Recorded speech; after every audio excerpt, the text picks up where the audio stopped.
The genesis of the machine that would eventually shatter the Japanese defensive perimeter in the Pacific began not in a military laboratory or a naval shipyard, but in the terrifying wind-whipped darkness of the Florida Everglades on September 2, 1935, when the most powerful hurricane ever to strike the United States made landfall with a ferocity that defied measurement.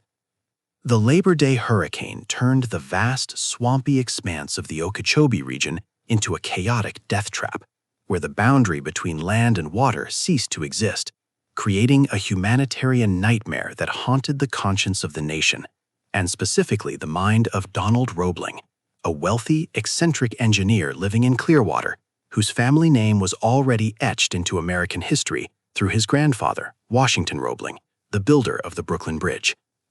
As reports trickled in of rescue workers standing helplessly on the edges of the flooded mangrove swamps, unable to reach the victims screaming for help in the interior, Roebling realized that the existing technology of salvation was fundamentally broken, because standard boats ran aground on the hidden mudbanks and submerged tree roots, while wheeled vehicles sank instantly into the muck, leaving the survivors to die of exposure or drowning in a limbo where neither boat nor car could travel. Motivated by a pure, pacifist desire to conquer the geography of disaster, Roebling retreated to his sprawling machine shop with a singular obsession: to create a vehicle that did not respect the distinction between solid ground and liquid water, a mechanical chimera that could crawl through a swamp as easily as it floated on a river. The engineering challenge was immense, requiring a complete rethinking of propulsion, leading Roebling to reject the traditional propeller or rudder in favor of a revolutionary track system where the cleats were not flat pads but curved aluminum paddles that acted as cupped hands to scoop the water when afloat and as gripping claws when on land. He utilized duralumin, a lightweight aircraft-grade aluminum alloy, to construct the hull because steel would have been too heavy to remain buoyant, creating a boxy, unglamorous machine that looked like a floating dumpster but possessed the agility of the reptile for which it was named, the alligator. By 1937, Roebling had perfected his prototype, a noisy, rattling beast powered by a Ford V8 engine that could tear through the thickest sawgrass and climb over fallen logs without pausing, a feat that was captured in a fateful issue of Life magazine, which presented the alligator as a tool of mercy for the hurricane belt. However, thousands of miles away in Quantico, Virginia, that magazine landed on the desk of Brigadier General Emil Moses of the United States Marine Corps, a visionary officer who was losing sleep over a very different problem: the looming war with Japan and the terrifying geography of the Pacific atolls.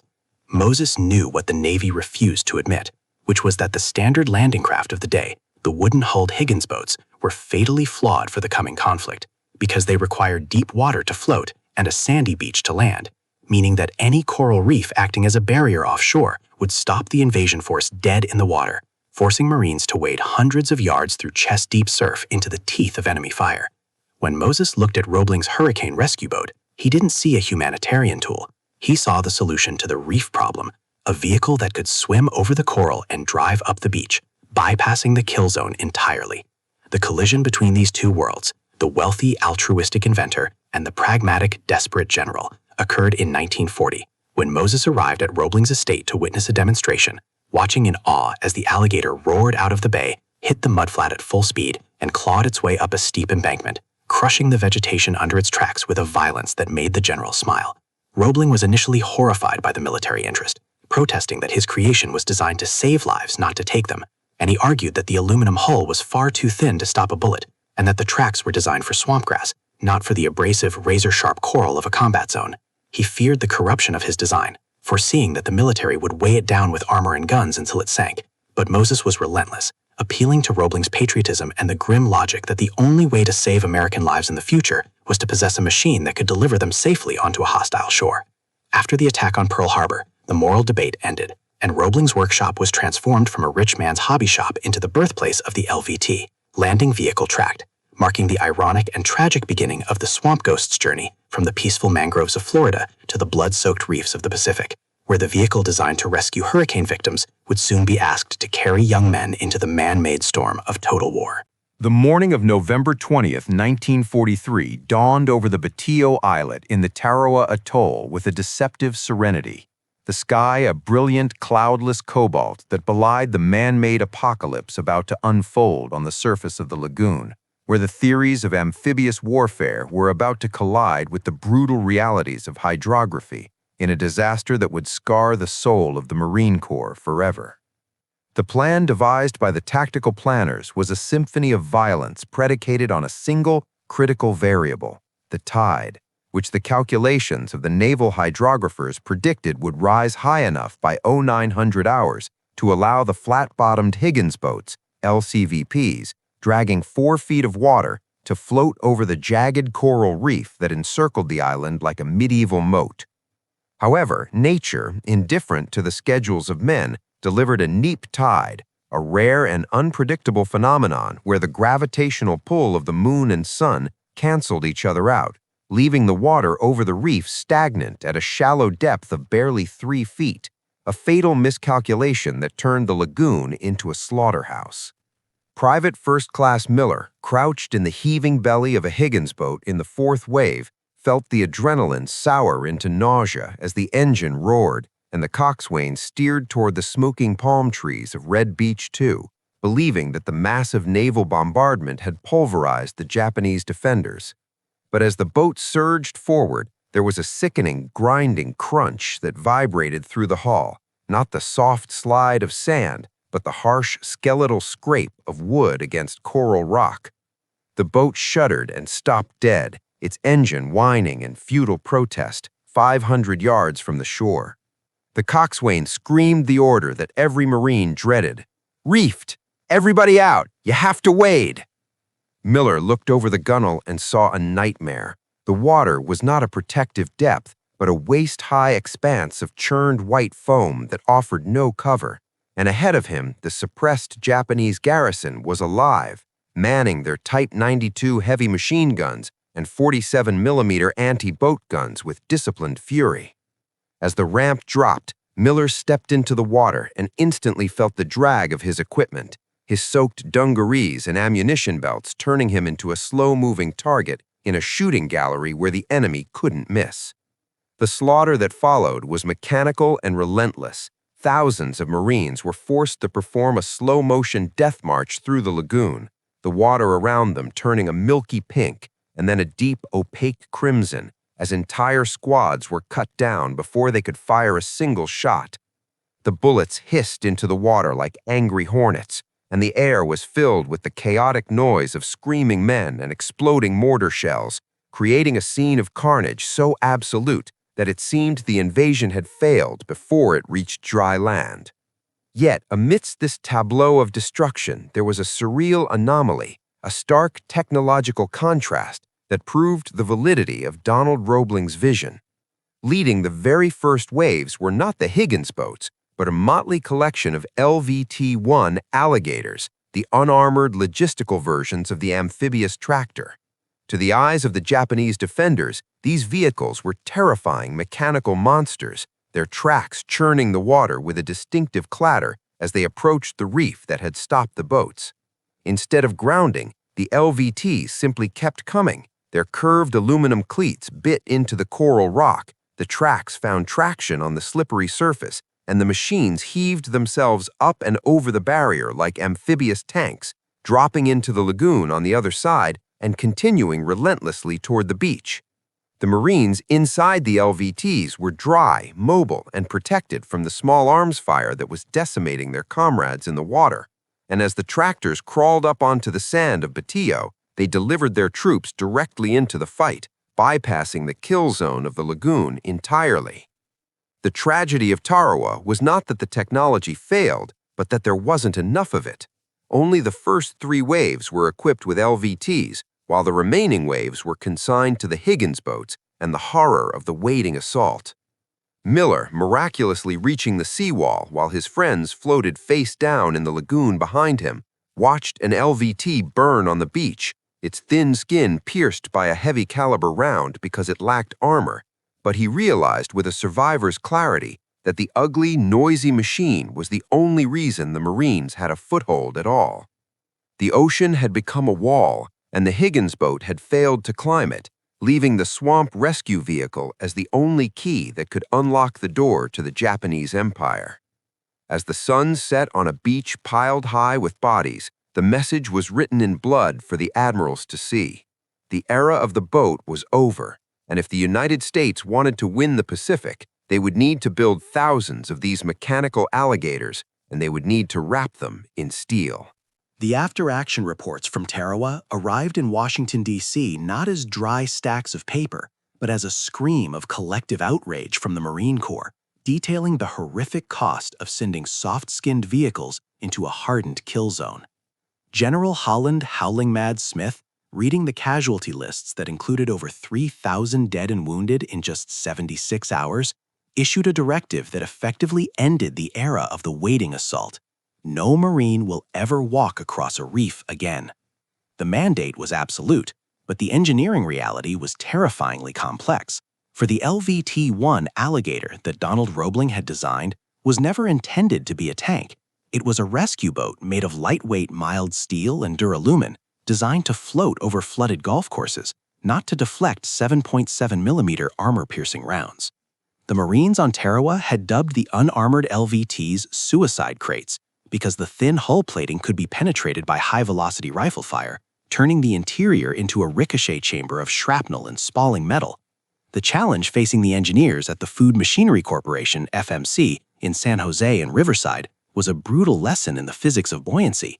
They had to take a vehicle that barely floated and bolt tons of steel armor onto it without causing it to sink to the bottom of the ocean. The timeline was non-existent.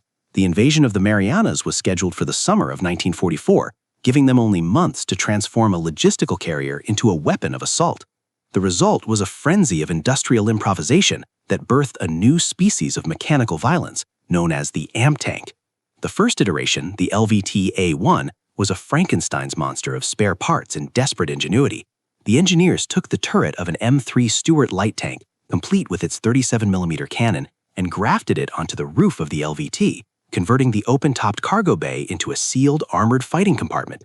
To protect the hull, they welded 6mm and 12mm steel plates over the vital areas, adding weight that strained the suspension and forced the replacement of the original Ford engine with a massive radial Continental W670 aircraft engine, the same power plant used in training planes, which roared with a deafening air-cooled fury. But the true revolution came with the development of the LVT-4 Water Buffalo, a redesign that addressed the fatal flaw of the original alligator. On the old models, the engine was in the rear, forcing the Marines to jump over the high sides of the vehicle to disembark, leaving them exposed to enemy fire in their most vulnerable moment. The engineers at FMC performed a radical surgery, moving the engine to the front of the vehicle directly behind the driver and installing a massive drop-down ramp at the rear. This simple change transformed the tactical utility of the machine. Now the LVT could drive up the beach, spin around, and drop its ramp, allowing a jeep, a howitzer, or a squad of 30 Marines to charge out under the cover of the vehicle's own armor, protected until the very last second.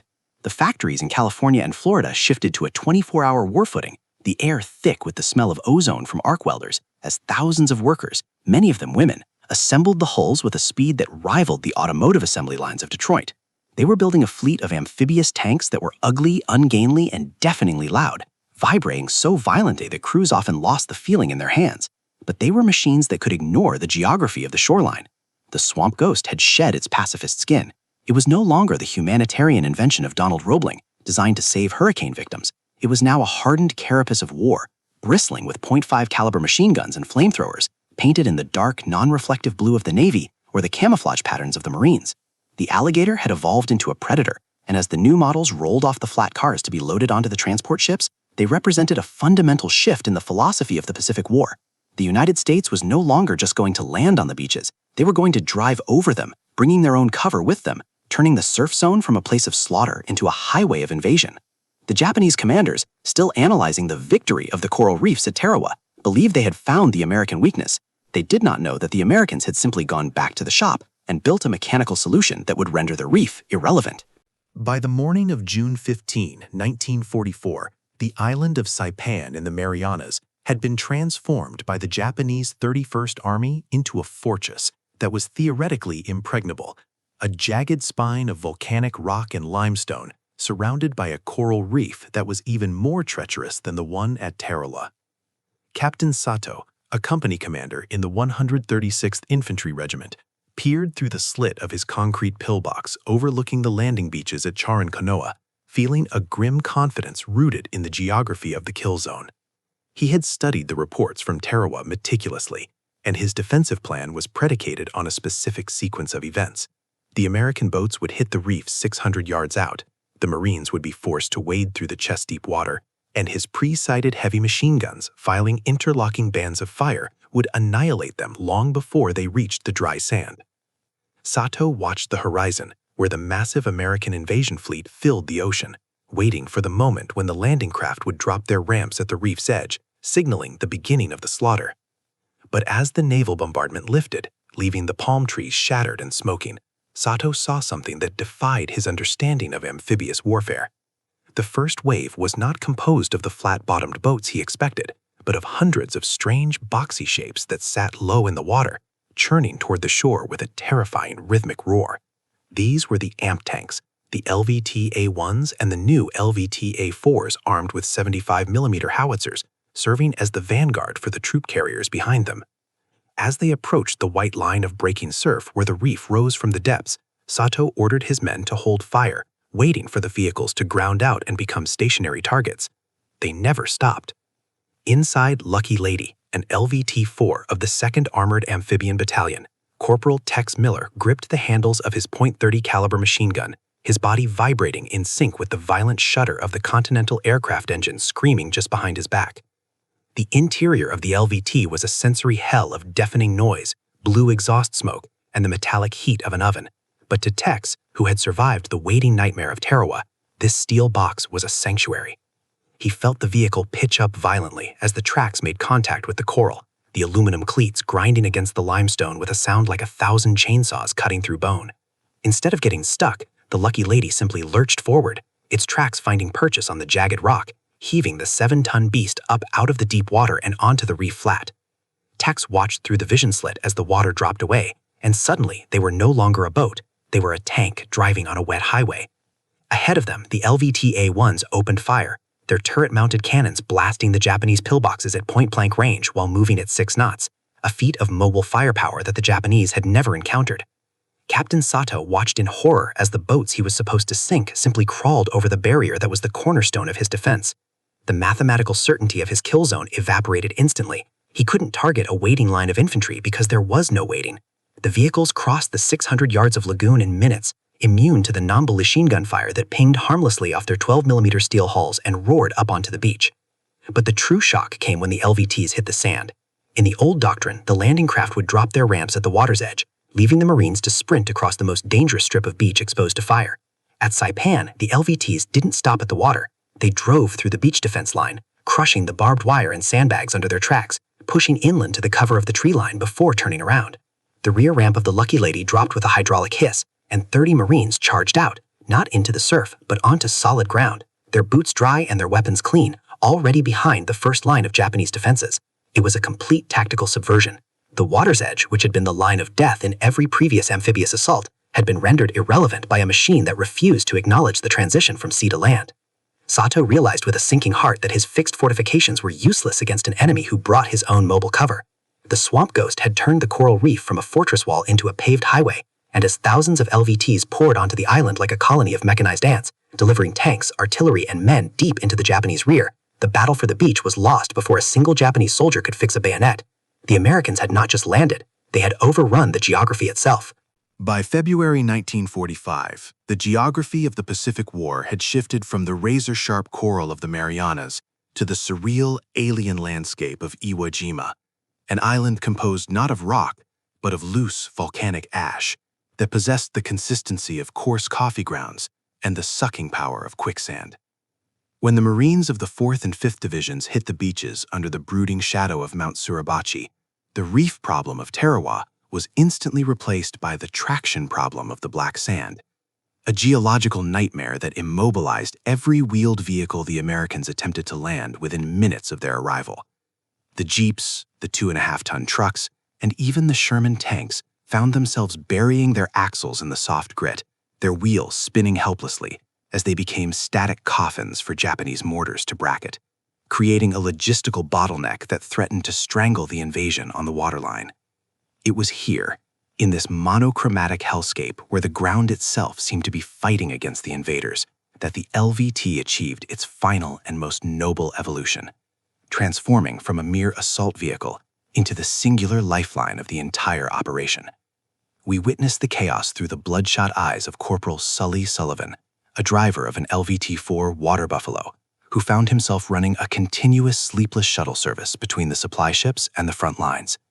The LVT was the only machine capable of floating over the volcanic ash, its wide paddle tracks distributing its weight so effectively that it skimmed the surface where men sank to their ankles and trucks sank to their frames. But the mission had changed fundamentally. Sully wasn't just carrying riflemen to kill the enemy, he was carrying the currency of life itself.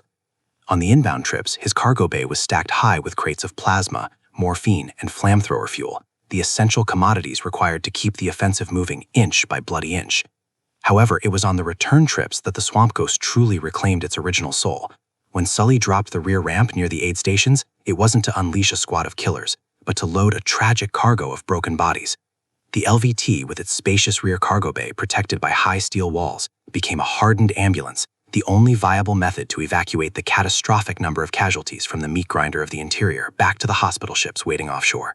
We see Sully maneuvering his beast through a heavy mortar barrage, the steel hull ringing with the impact of shrapnel like a struck bell, as corpsmen frantically work on a wounded Marine in the back, the vehicle acting as a mobile operating room in a landscape where standing still meant death. The swamp rescue boat had come full circle, returning to its humanitarian roots in the most violent place on Earth, fulfilling the promise that General Moses had made to Donald Roebling years earlier, that the machine would save American lives. Back in Florida, Roebling, who had once resisted the military application of his invention with a pacifist seal, received letters from the front lines, not from generals, but from the mothers of boys who had been pulled off the beaches of Saipan and Iwo Jima inside the belly of his alligators. He realized with a profound and quiet emotion that his creation had transcended the binary of war and peace. It was a tool of survival. The Japanese commanders, who had spent decades fortifying their islands with concrete bunkers and coastal guns, had been defeated not just by superior firepower, but by a piece of American civil engineering that rendered their terrain advantages obsolete. They had counted on the reefs to stop the boats and the sand to stop the trucks, but they had no answer for a machine that ignored the laws of geography. As the war ended and the occupation began, thousands of LVTs were parked in long, rusting rows on the beaches of the Pacific, their job done. The final image of the narrative lingers on one such derelict LVT-4, half buried in the white sands of a forgotten atoll, the sea breeze slowly corroding the aluminum tracks that had once crawled over the impassable barriers of the empire. It stands as a silent iron monument to the Swamp Ghost, the strange, noisy, amphibious hybrid that began as a dream to save hurricane victims in the Everglades and ended up carrying the weight of the free world on its back, proving that in the crucible of total war, the most effective weapon was not the one designed to destroy, but the one designed to overcome the very Earth itself. The LVT didn't just change the tactics of the Marine Corps, it rewrote the map of the Pacific, turning the impassable into the inevitable, and leaving a legacy that would be studied in military academies for a century, that at the water's edge, the only thing that matters is the ability to keep moving.